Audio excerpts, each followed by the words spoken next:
Hello, everybody. This is Sandy, and welcome back to all of you at Class R.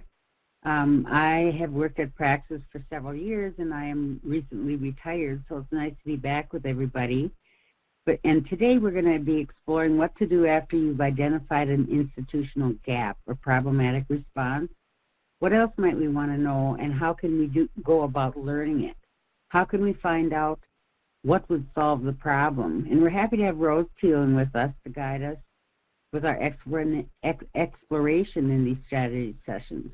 Welcome back to you, Rose. Elena and Amanda from Praxis are also with us. Hello, Elena and Amanda. And before we begin, a few tech reminders from Elena.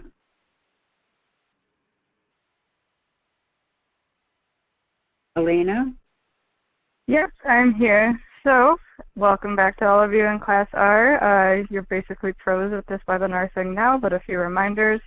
There are closed captions in the bottom right-hand corner of your screen. Those are happening in real time, so please excuse any mistakes that might be made. If you want to interact with any of our presenters today, feel free to use that Q&A box, send any comments or questions, and we'll make sure that those get brought through in the webinar. You can adjust the size and color of your boxes on your screen for your preferences, and just pay attention to sound quality. If it works better for you, you can always dial in by phone and just make sure that your speakers are turned off at that point. And this webinar is being recorded. You can find it on your ClassPub page within a week. Thank you, Elena. Can you flip the slide for me here? Mm-hmm. Yeah, as you look at this slide, we're going to be talking a little bit about problematic institutional responses in our communities. And for example, police and courts are not enforcing protection orders. Child protection is mandating shelter services for survivors. Sexual assault survivors are not being connected to advocates. DV survivors are facing barriers to getting housing as a result of the violence. And victims are being arrested when they call law enforcement for help. Victims face discrimination in the court due to language access. These are just some of the problematic institutional responses or gaps that we're seeing in our community. Once you've identified a problem in your community, we want to find out more so we can make a case for creating change and to help us figure out what might need to change. We begin to think about this at the Institute, if you'll remember. And before the webinar, we asked you to respond to a survey to update us on how it's going and if you've taken any steps to address the issue you've identified. So we'll just move on and have Rose talk a little bit about building the case, and she'll weave in any of the responses that you might have included in your survey. Rose?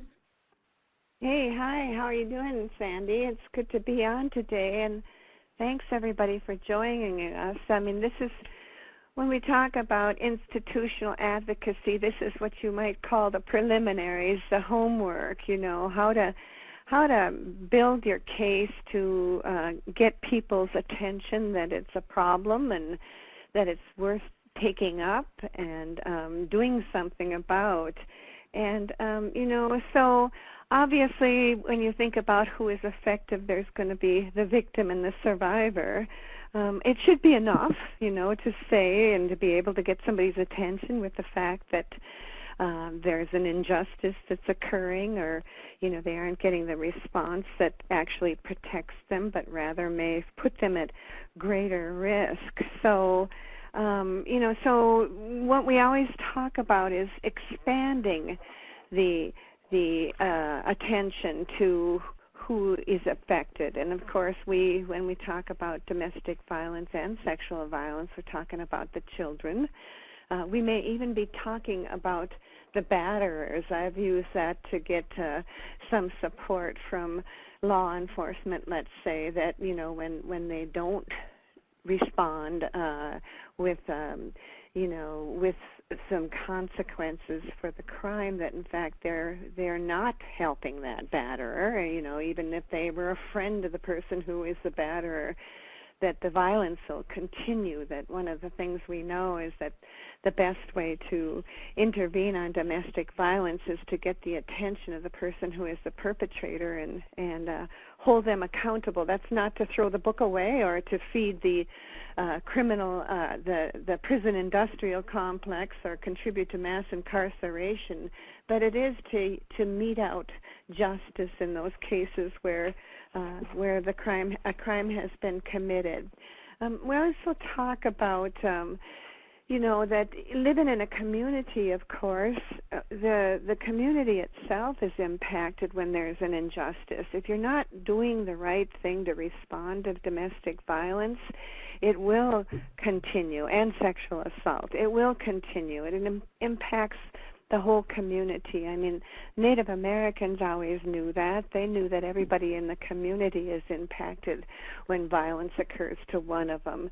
I was a county commissioner for a while, and one of the things that what was important to a county commissioner is the fact that how are we spending our public dollars? If we're spending money on child protection agencies that aren't, doing the right thing, and they're creating greater harm, maybe they're even taking children away and putting them in foster care, that all costs money. And I hate to sound so mercenary, but a lot of time that's how you get a public official's attention.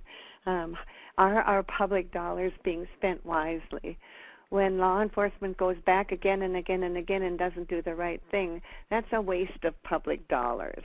The other group, of course, that's affected is you as providers of services and people working to end the problem. That if you're there to assist the victim and the survivor to meet their needs, well, one of the greatest needs that probably occurs for most victims and survivors is the need to have justice, is the need for the community to intervene in ways that protect them from further harm, and that also aid them in their recovery. So this, I think, is an important piece, and it's something to kind of think about and hone in terms of your own thinking about your reasons for doing institutional advocacy. That if you're in a community, for example, where law enforcement isn't responding appropriately, there may be a need that for you, in fact, to inform the people who use your services, to let them know, well, in most communities, if you get a protection order, all you need to do is call the law enforcement, call 911. It's a mandatory arrest for a violation of a protection. However, in our community, this is the situation. Would you like us? Would you like to work with us to address this? So, once a law enforcement agency hears, or let's say a public elected official hears that the system is so broken down in your community that you can no longer advise people to use that system, that'll get somebody's attention as well. There's always the burden of civil liability. Now, and of course, what we're talking about here is to really expand your thinking about why you want to get involved, why you want to do what you do, why you're coming to them, and why you're ethically responsible, and it's necessary for you to come forward to try and address the issue with the decision maker who has authority to do something about the problem. So, one of the biggest, I think, dilemmas for advocacy programs is knowing that these things are going on and then, not taking action to change them, or not informing the victims and the survivors about the dangers that exist in the community when they reach out for what should be assistance and oftentimes can backfire on them. We worked with a program from Michigan, actually, who had a card that said to the victims, and this is in domestic violence cases, in our community, if you are arrested because you call law enforcement, or somebody called law enforcement intervened because of an assault, and you end up being arrested, remain silent. You have a right to remain silent. Contact us. We will be trying to get a hold of you regardless. But it's very important to not plead. It's important not to plead or to take action until you've talked to a defense attorney and or an advocate. So those are the sorts of things that become, I think, like I say, a kind of a ethical dilemma for your program. What is the consequence of not doing something? Now, when we talk about building our case, of course, we're talking about how does this impact the victim? How does it impact the victim when they are mandated to attend your program? What is the impact of that? What is the impact of being arrested? What happens to them as a result if you're the victim and now you're arrested? What is the impact of not having interpreter services? I think one of the things that advocacy programs may not, you may know this, but let me just establish that often the community thinks they're doing everything just fine, and they don't know, or at least they're not paying attention to the fact that certain things aren't working the way they should in the community. So to be able to clearly articulate what is the impact on the victim, the survivor, when a bad practice occurs, is very important for your arguments. I also, a lot of times, I recommend that people take a look at some of the research, and we'll get into that later too. The research can back you up. This is what happens when services are mandated. This is what happens in a community when best practices aren't followed. And then, of course, the last piece is, what is the extent? Is this something that's happening a lot? Is this something that's one individual in a law enforcement agency or a child protection agency doing? Is this one person in the emergency room that isn't contacting the sexual assault program when there's a survivor who shows up there? The more you have a sense of moving beyond the anecdotal, cops aren't doing their job, but in fact being more precise about, in the last 3 months, we had 5 women who called the cops because of a violation of protection order and nothing happened. Or we looked at the court record. Now, in the Class R, what I'm seeing in the problems, the gaps that have been identified, that, beyond law enforcement and the court response, there's maybe not a lot of public data about some of these problems. But there's other ways of finding out what the problem is and what the extent is. And we discussed last time, starting to document within your own program, how many times are you hearing from the people that you're working with that in fact they contacted law enforcement and nothing happened, or how many people have shown up at your program and they were sent there or mandated by child protection, or how many women were refused shelter because they were sexual assault survivors. So you're going to get a lot of information from the women and the survivors themselves. And if you are working beyond that, if you're working with the court system, you're going to get a lot of data from the public data record. Now, child protection should also have public data, and I think we should advance this slide, Sandy. Do you mind if I do that? No, just a second here, Rose. Man, you gave some really good examples here, and all this stuff is so critical to the role of the advocate, yes, and what we are responsible for doing as advocates.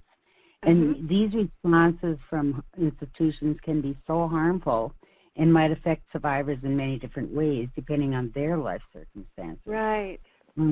So I wonder if you can talk about, like, class, ethnicity, immigration status, etc. Oh, yes. I want to understand how the impact might be different or worse for different marginalized groups. Yeah. Thank you, Sandy, for that. I was talking to Sandy before that sometimes I stray from our little script here, so I'm glad that you brought that up, because one of the things that you can determine in terms of taking a look at who is impacted and what is the extent is how are different communities impacted. If you're a woman of color, if you're an immigrant, if you're differently able, old, that kind of thing. And by getting a sense of and including that in your analysis, you'll be able to determine, okay, there's some significant bias and disparity happening, and you're going to want to address that. If you're fixing any institutional problem, if you're only building solutions that work for, well, let's say white middle-class privileged women, that's going to leave a whole bunch of people behind. But if you can identify solutions that work for the most marginalized groups of people, then everybody is going to benefit. And of course, we don't want to be, like I mentioned before, the mass incarceration problem in this country. We don't want to be part of reinforcing or allowing disparate responses to occur. So, this is the role of advocacy programs as well. If you don't know in your own community what is occurring, I mean, maybe you think everything's fine. You're on a coordinated community response team, and the cops seem really nice. They show up every time. They like the brownies that you bring, that kind of thing. I'm trivializing this a little bit, but that in fact it's even if the gap that you identified for purposes of the ALC is not about the court system, it's still really worthwhile to incorporate into your own programming. I remember, I think it was Nan who was speaking about this. Was that at the institutional advocacy thing where Nan from Washington came and spoke about how much of our time is in individual versus how much of our time is in systems change? Sandy, do you remember? I think it was the community advocacy one, and I Okay. can't remember if it was Class R, but okay, all right. I got those mixed up, but there's everybody in the country at this point is calling for advocacy programs to step up and to do more about what is happening. You are the people who care. You're the ones who will be able to identify these things. You're the ones who will be able to be the engines of change. Nobody else will. But at any rate, yes, always identify when you're sorting out what's happening. Make sure you're talking about who it's happening to, whether it's race or sexual identification or those sorts of things. Do you have anything to add about that, Sandy? Well, no, it just, I always think about, when I was doing direct advocacy or working in programs, it was so important for me to understand how the systems are organized and what their policies were, and the biases that are built in, and understanding that so you can do the best advocacy for the women that you're working with. Right. And then, just moving us along and reminding Class R participants that at the Institute we explored what we learned from conducting focus groups with women and survivors. We had a brief overview of how to analyze case files, and that's a great place to dig in and see how biases are built in or how their policies are enforced, et cetera, and, identify something that you might be able to work on or to change to make it better for all women. And then we also talked about interviewing and observing practitioners.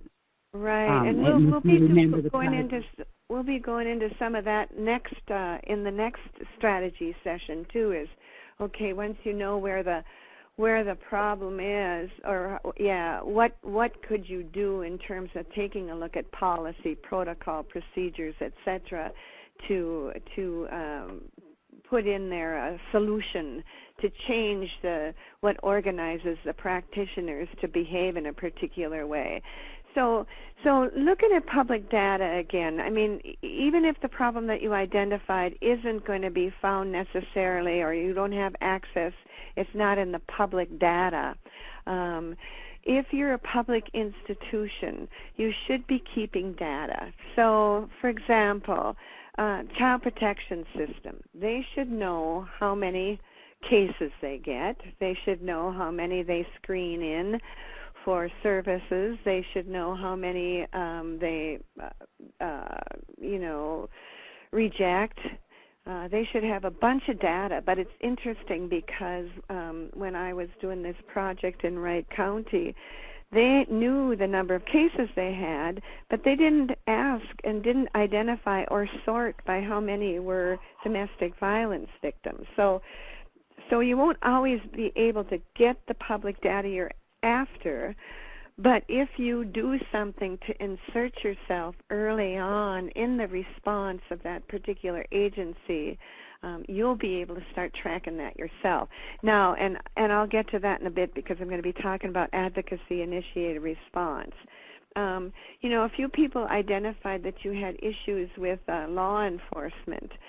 Law enforcement isn't always going to be available in terms of public data.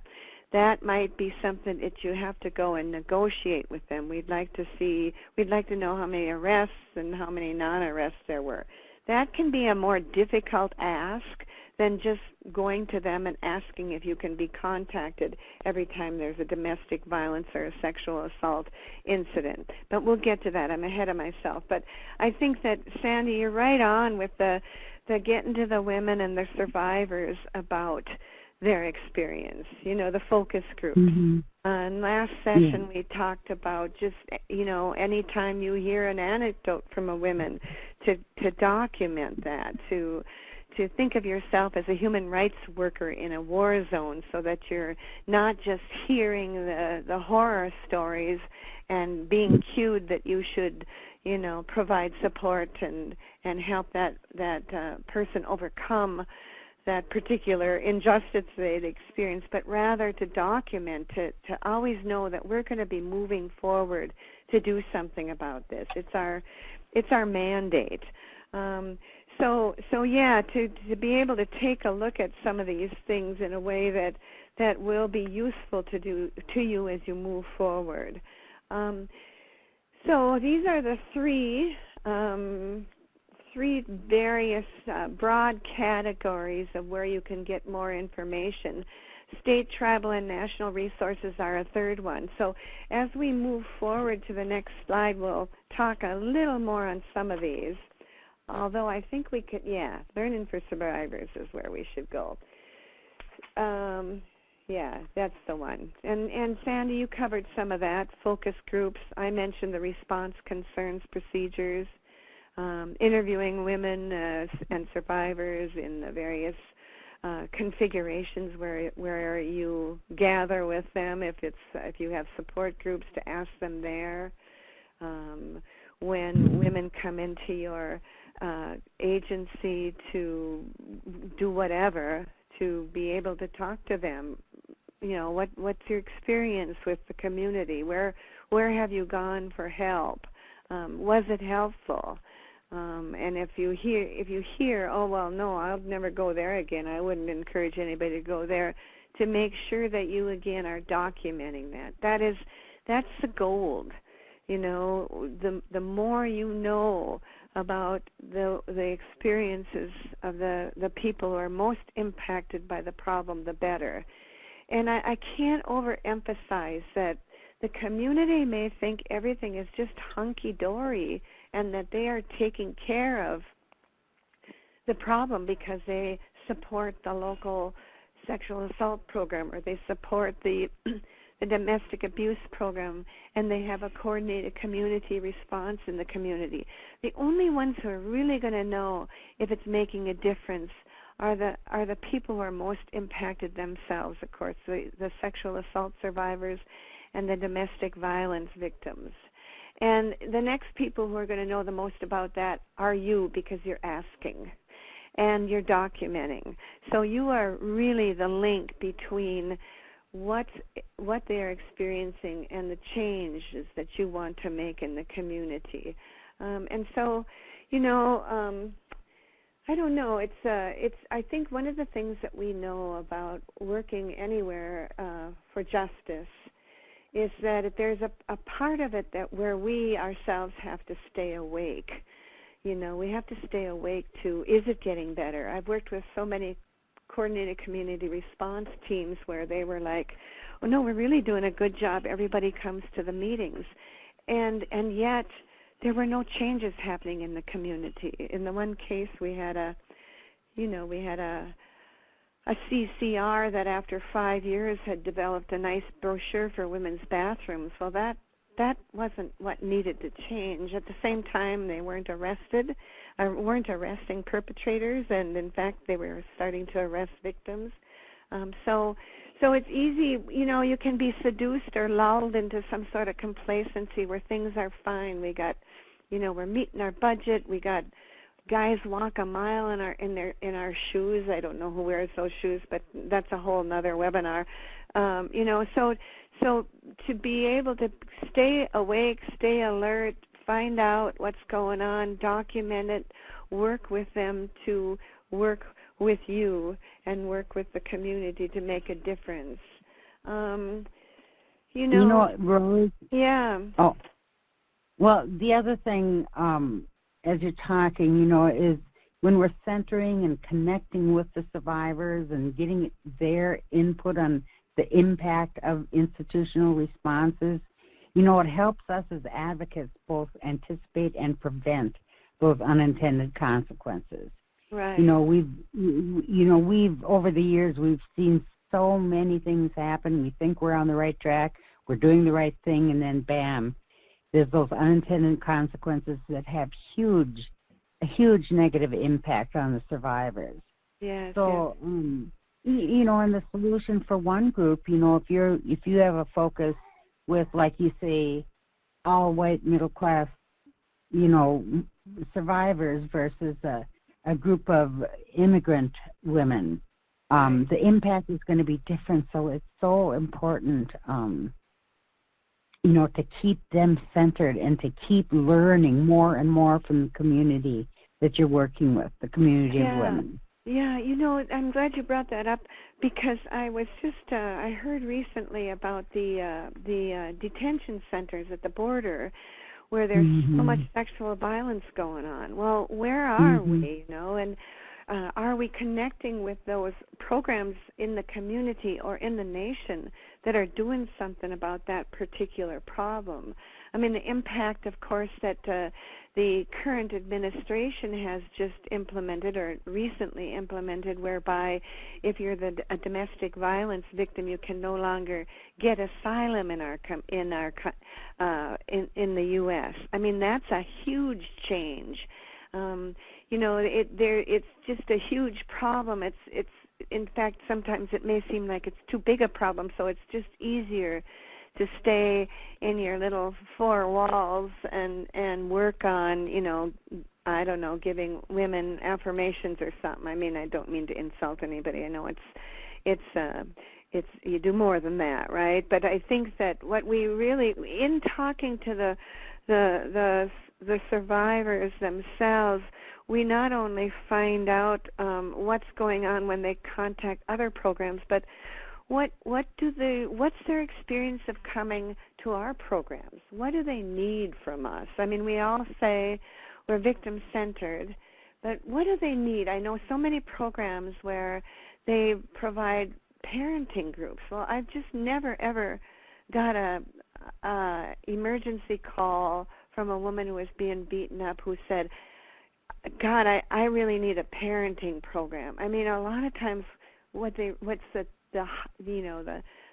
pyramid, the hierarchy of what they need is they need somebody to stop them. And they need everybody in the community that is available to do that. And we have agencies to do that. So, so to just see our role as so much broader. And of course, when you start to ask the questions, you may think that one thing is the problem, but in reality, it's something else.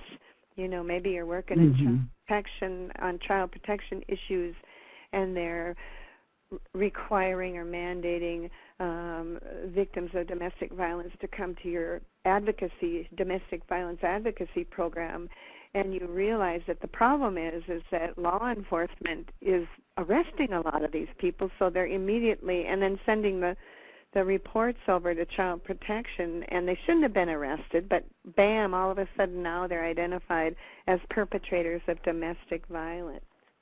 So you may discover there are other problems that lead to the current practice, or maybe you discover other problems that are probably more critical for you to address. Right. So, Rose, I want to move on and hear more about this advocate-initiated response. Okay. But these examples are so critical, and one of the things I was thinking about as you were talking is that, you made a comment that, I don't know what exactly you said, but it was like we work within the four walls of our institution, our advocacy programs. Yeah. But when we're dealing with these, global and national issues, right. To ask advocates to really challenge themselves and think about who can they connect with, to give support. There's power in numbers. So there's ways to support and advocate for change, with detention centers or some of the other social issues that are happening. But it's, again, stepping back and reflecting on our own programming and what we're doing and how we can do it even better. So let's move on to the next slide and ask you to talk about advocate-initiated responses. Right. And I'm not sure. I think it was addressed briefly at the institute, but this is something that I just think it's kind of fundamental for when you are doing institutional advocacy, that one of the things you should be looking for to implement is to be involved, to be contacted, and in this case I'm talking about being contacted when there's a domestic violence arrest. That's how this advocate-initiated response was initially developed.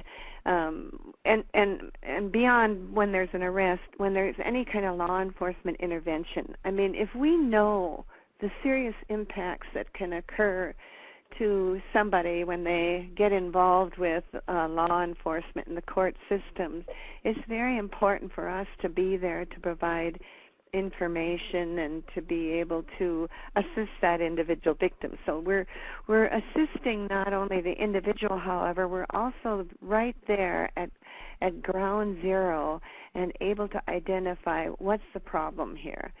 So let's say you got a problem with protection orders in your community, that they're not being enforced. And I know that that's one of the gaps that one of the programs identified in Class R. So if you have advocate-initiated response, you'll be able to be contacted, and you'll be able to contact that woman as soon as possible and find out what went on and what she needs. And so the advocate-initiated response piece is that the law enforcement program develops a protocol with the advocacy program. So as soon as there's a law enforcement intervention and where there's an arrest, the advocacy program will be contacted within a very short period of time, hopefully within the hour. The law enforcement agency won't ask the victim if she wants them to contact the advocacy program. Rather, they inform the victim, okay, you are going to get a call from our local advocacy program. A confidential advocate will be talking to you. If you don't want to talk to them, you can tell them you don't want to, and it'll be no problem. And then the advocacy contacts them by phone. It's not an on-site visit, and goes through a number of procedures with that victim. I mean, first and foremost, does she need does she need to get away? Is she safe? Does she need any kind of medical attention? But beyond that, one of the things that we have found is so useful for the victim at that particular juncture is, do you have any questions about what's going to come up next? And this is where we find, and there's been research done to support the fact that the most important thing that victims feel they get from advocate-initiated response is information. And so even though the officer might have given very good information when they did the intervention, as soon as the officer takes off in the car with the assailant in the car, let's say they're going to jail, there was an arrest, often you will find that the victim is like going, well, now what? Do I have to go to court? When's he going to get out? I got to see him. He's got to take care of the kids. I got to go to work. I can't miss any more work. So that's where the advocate contacting them is very valuable. But the other thing that you can do as an intervener yourself at that point is to find out how was the law enforcement response, and then you can go from there and follow that case through court. Now, I'm going to give this pretty short shrift. There's a whole bunch of resources on the Praxis website now. We recently did a tool for advocates. It's a toolkit. It's called Make the Call. And in it, it lays out the whole process. It lays out the protocol to develop with law enforcement. It's very useful. One of the things when you do institutional advocacy is it's one of the easiest things for law enforcement to go along with it because it is an assistance. It's of great value to law enforcement that you are there to work with that victim after there's been an arrest and throughout the court process. The other thing that happens is if you are contacting a victim and you go, I think that I'm talking to the actual perpetrator, and maybe the person who was arrested is actually the victim. It enables you also to go into the jail to interview the person who was arrested to find out, okay, maybe this is actually the victim of ongoing violence, and to be able to advocate for that victim, now a defendant, we call them victim defendants, through the court process. So anyway, this is all by way of saying if you are in fact available and you have something already in place, like law enforcement does contact you, but it's sporadic, or they only contact you if the victim says they want it, or if the law enforcement agency thinks it's bad enough. This is an upgrade. This says, we'll make that determination with the victim. You just contact us in all cases. And then we will contact that victim, because what we know is that when you ask the victim if she wants contact, she usually says no. But the other thing we know from the research, and this research is online, is that when the advocate contacts the victim and starts to talk to them, they do want to stay on the line because they understand more about what's going to occur there. Now, the advocate-initiated response is something that is done with law enforcement, but it can also be done and it can be adapted with hospitals. Let's say you're not getting contacted by hospitals when there's been a sexual assault, and you want to get the hospitals to contact you. They're supposed to. They don't very often do it. It's a real good opportunity to go in, take this advocate-initiated response, adapt it to the hospital, and make sure that the linkage that you're trying to establish there, whether it's a hospital, child protection agencies, or other agencies in the community, that the linkage that you're looking for is in writing and spelled out. So who at the hospital is going to make that contact? Who at the child protection agency is going to make that contact? So maybe if maybe if domestic violence victims are being mandated to your program, instead of that, one of the things that you could go for is you could go to the Child Protection Agency and say, let's establish a relationship or a protocol whereby we contact the victims in all cases. And then we'll just tell them what kind of services we have.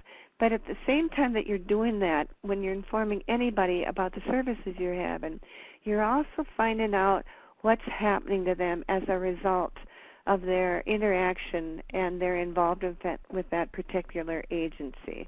You'll be able to look at the case files. You'll be able to do all kinds of things where you can be an advocate for, let's say, the person in the child protection system or the sexual assault survivor, etc. So that's all by way of saying if you're not exactly sure where to start, maybe it's good to start with some protocol whereby you're linking up with the agency where there's difficulty. I know somebody identified that there's difficulties with the DA's office relative to communication with the victims. Well, maybe that's a place to set up, again, some sort of protocol.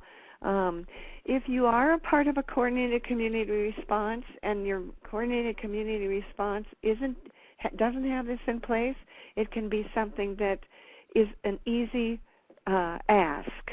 And like I say, I've got all kinds of materials for you if you think you'd like to do something, all kinds of step-by-step procedures for approaching an agency to say, hey, we'd like to talk to you about doing advocate-initiated response, and here's why, and here's the arguments, and here's what it's going to do for you, and here's why it's the best thing since sliced bread. So that is, yes. Oh, I was just thinking as you were talking that the other thing that you have a lot of expertise in is developing protocols. And for those programs or advocates that aren't familiar with how to develop a protocol, you could provide some information for that because, the thing about developing protocols, you have to have buy-in. So what's the process and what are some good tips for doing that? But I just wanted to let people know that you have a lot of expertise in doing those kinds of things. Yes. And then as I'm watching the time, I want to move on to the next slide where we're talking about learning from other local, state, tribal, and national resources. And if you can provide some information on that. Yes. Yeah, so, but I'm available for TA. I sent a email out to people saying, let me know if you want to do a call. And there's been a few programs that have responded, and we've set up calls. And so I have, I'm old, so I got just a ton of resources over time. And I've been working. You're wise. You're wise. Yes, that's right. Old and wise. And I'm all about sharing it, and I'm all about, I guess you'd call it changing the world or something, and dismantling the patriarchy, let's say. And so the patriarchy runs by paper. And so the more that you can, whatever you're doing, put it on paper, get your agreements in place, get your protocols in place, the more you can make sure that what you're trying to accomplish will happen. I've talked to a lot of programs say, well, yeah, the cops are supposed to call us, but they never do. And, the assumption there is, oh, these darn cops, you just can't get them to do anything.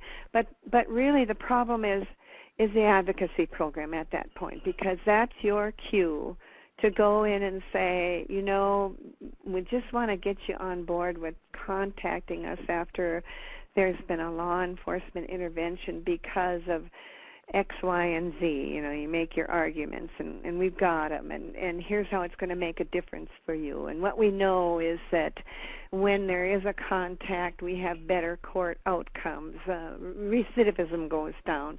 There's all kinds of reasons why law enforcement likes it. And, if you do avail yourself and you want to do something like that and you talk to me and, you don't have any success, let's say, with law enforcement, we also have resources where we can get a cop to talk to your cops. So you never take no for an answer, really, and maybe it's not you on the line that are doing this. Maybe there's somebody else in your program who likes to do this better. I mean, different strokes for different folks. It was always my sort of inclination to try and go change something. So I was a good fit for that, although I didn't have a lot of skills, so I had to really get my skills set together about how I was going to approach agencies. And I think a lot of times advocacy programs are afraid because they think they're going to go in and they're going to say, you're really doing a bad job, you better change this or else, and then the door is slammed in their face for the next 30 years. But right now, in 2019, you are an asset to every community agency that exists in your community that could be implementing practices that would change how the community looks and how it functions. So, and most of the agencies that are the presenting problem, they don't have the information you do or the information that you have access to. And where you get that information, of course, is you find out from your local, your state, your tribal, your national resources, what's out there. For every problem with law enforcement in the courts, and I can say this with some confidence, for every problem that exists in how they respond to domestic violence in particular, there is a protocol, a policy, a procedure, a form that you could bring forward that would solve that problem. It's not as simple as saying, here's a great form, use this and it'll be okay. Rather, it's going to be, I'm bringing here something I just found out about, and I think it'll take care of a problem. And maybe you don't need to know that 95% of the victims were responded to inappropriately. Maybe it's enough to go into your community and say, and this happened for a couple of people in Class Q, they went to the community, and it was a new law enforcement chief and sheriff, and we're like, hey, there's a best practice out there that has developed that's really working well. Do you want to take a look at it? And they were like, yeah, let's do that. So I mean, it's not always going to be like that. It's not always hot knife through butter, but you just have to start from the place of maybe there is something in what I'm bringing forward that's going to be responded to with some enthusiasm. So it's not always about I'm going to go in there and they're going to hate me because I'm saying they're doing a bad job. If anybody's doing a bad job, the first place you start is they're just not aware of what might be out there. Of course, that's for a starting point. I'm not naive. Sometimes it's just you got bad operators who just soon do a bad job. But anyway, probably my primary operating principle is that if there's a problem, I'm going to find out from whoever's out there what to do. When Ellen was alive, I'd just call Ellen, I'd say, what should I do about this? Or, the other thing that happened when we first started doing coordinated community response in Minnesota is that all of us programs who were starting out, we would get together on a quarterly basis and we'd make stuff up. Oh, we should try this, and then a few of us would go back and try it, and then we'd keep working on it. But right now, again, in this era, this age, there's a lot of stuff that's been done. There's a lot of stuff been done on CPS issues, interpretation issues. We do have an advocate-initiated response protocol that has been adapted for use by law enforcement and advocacy programs that talks about getting interpreters to the scene. And this is another case where if you got interpretation issues, an advocate-initiated response gets you there as soon as possible, not physically, but it gets you involved as soon as possible to make sure that they're getting the services they need. And so that's all in a written protocol that I worked out with Olga Trujillo, who's a national resource provider on these sorts of things. So anybody who wants to address that particular issue, I've got stuff on that. the DA office, there's stuff in the blueprint. Housing, Sandra, what's Sandra's last name? All of a sudden I'm blanking. Yes, yes.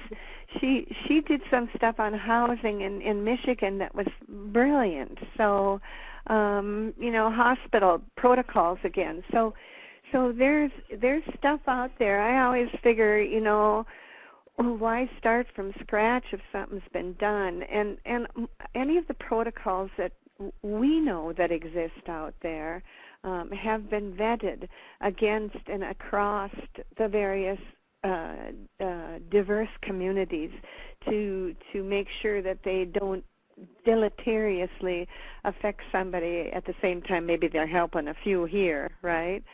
So that would be a really good starting place.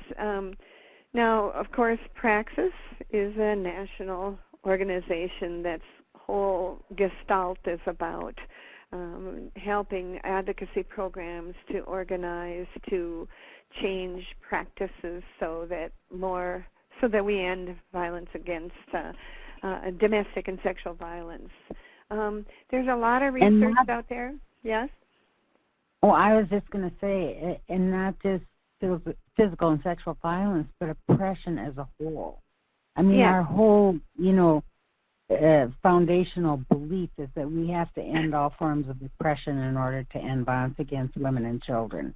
So it's all connected. And then I wanted to remind people about the e-learning course. Now, I'm assuming all of you have completed that. You should have completed it before attending the Institute. But I think that's such an excellent resource to help people really understand how to change and what to do to change institutional responses. Because we can't just keep helping the individual women without changing how those institutions respond. And like I always think about tribal communities because of sovereignty and jurisdiction issues, it's different than, kind of mainstream, but those institutions have been colonized and they're organized in ways that are harmful too. And that tool, the e-learning course that you all completed, you just adapt that to whatever's going on in your community. You use the methodology, and it is so effective. So I just wanted to, when we're talking about resources and stuff, I just wanted to put a plug in for that. Well, and let me just do a caveat on this, on the e-learning thing. I mean, one of the things that the e-learning tool supposes is that you got this pretty well-functioning CCR team, or whatever they call it, task force in Gladbeck County, right? And you don't have to have that in order to create change. And in fact, in some cases, that can be a real impediment to getting the changes you need. So, and a lot of times people will go, well, God, if I could have access to police reports, how do I do that? So that's a gap in terms of between the problem and then what happens in the e-learning course, the various applications they do of the methodology in the e-learning course, how you get the community, let's say in this case law enforcement and prosecutors, to be even letting you in the door. People talk about having a seat at the table, it's like, okay, that often is a gap. There just doesn't seem to be a sort of, I don't have that kind of access to the DA, or I don't have that kind of access to the police, and so that's a whole piece too, to be able, if you're starting there, like, how do I get in the door? That's a whole strategy too. So I'm happy to help there. That's probably one of the bigger learning curves I had, is how to get people to want to listen to me. How do I get them to think I'm a really a valuable resource to them as opposed to some sort of revolting hag? So not that there's anything wrong with revolting hags, don't get me wrong, but anyway, so yes, and Sandy, for me, it's like I think that this is a real important piece too, to talk to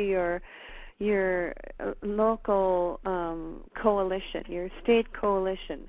Is this, find out from them. Is this happening in other areas where the cops aren't arresting on protection orders? Because in some cases, the solution is not local, it's extra local, or maybe a part of the solution is extra local. So maybe there needs to be a change to the protection order law to make it very explicitly clear that this is a mandatory arrest situation. The cops don't get to decide at the scene whether in fact he had a right to be there. The cops are not the judge and the jury when they go to respond to an incident where there's a violation of a protection order. That is a job of the courts. And so, but if a chief of police is managing an agency, and there's a state law that says that the violation of a protection order should result in an arrest, a mandatory arrest, that chief is going to want to know that. And if that chief already knows that, the chief is going to be very interested in the fact that somebody else knows that. And because the chief probably doesn't really want to be known as somebody who's not upholding the law. And so you're bound to get the chief's direct interest in taking a look at that particular issue.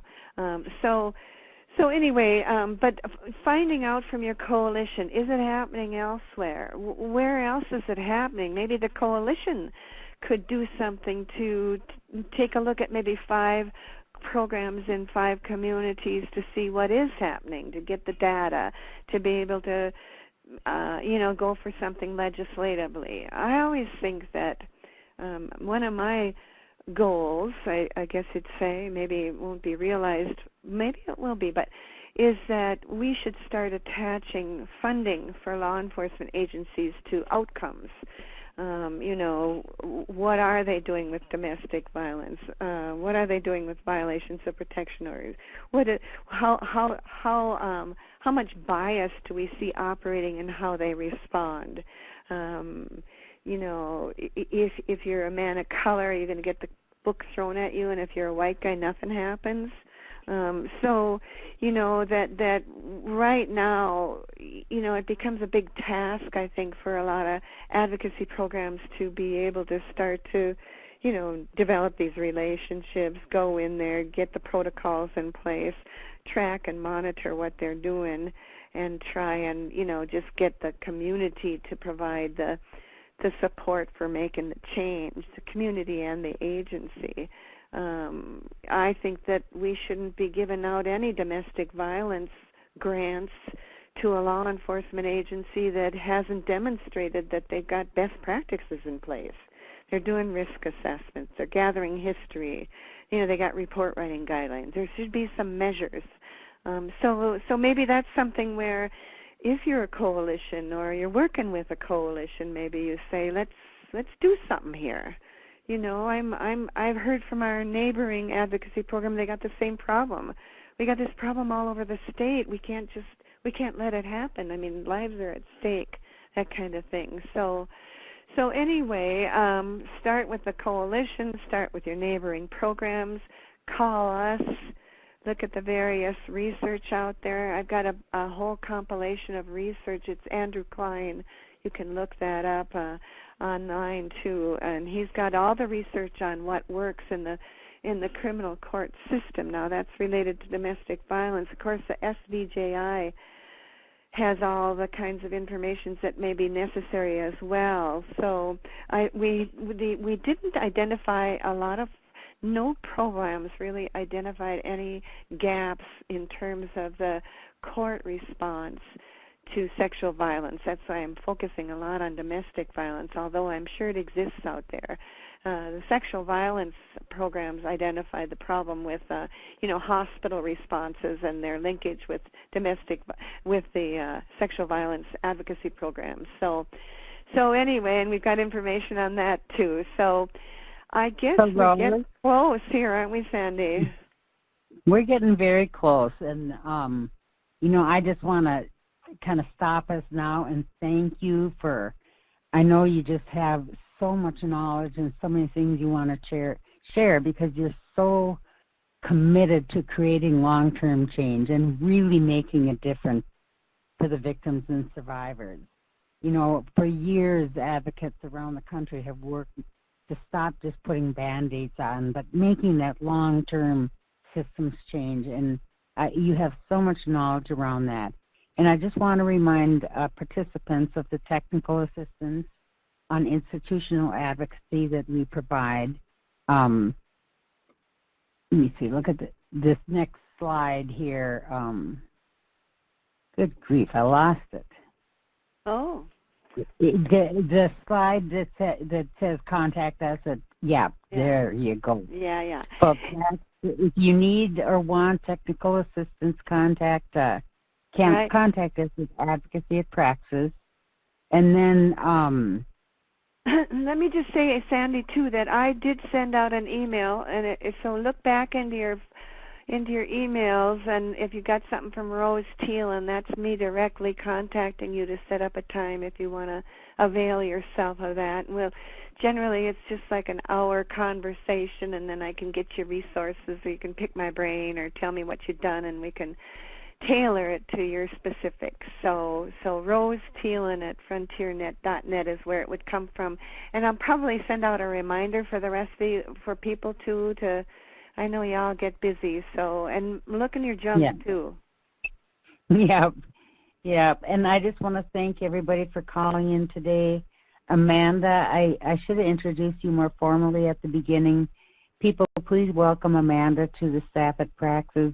She's fairly new. She's been there a couple of weeks. I told her she's got it all down now, but you know how it goes. Thank you to everybody that's helped put this together and for calling in, and I wish you the best of luck as you work for long-term change those responses that continue to harm women and survivors. Thank you, everybody. Have a great day. Yep.